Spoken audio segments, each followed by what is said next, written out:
Welcome to the Tech Egg. Don't get scrambled. Enjoy the video. In this video, I will show how to change brake light Fiat 500l.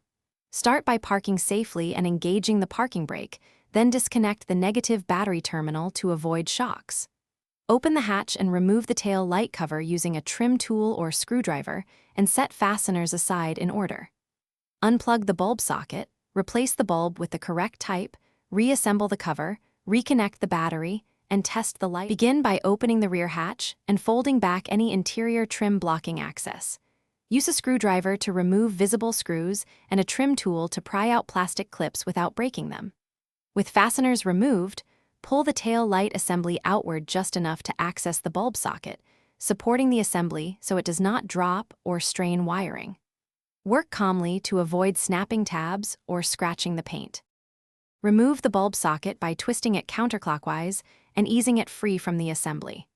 Pull out the old bulb and insert the new one, using gloves to prevent skin oil that can shorten bulb life. Reconnect the socket, test the brake light with a helper or by pressing the brake pedal, and then reseat the tail light assembly, replacing screws and clips in their original positions to ensure a secure fit and waterproof seal. Thanks for watching. Consider subscribing if I helped unscramble your problems.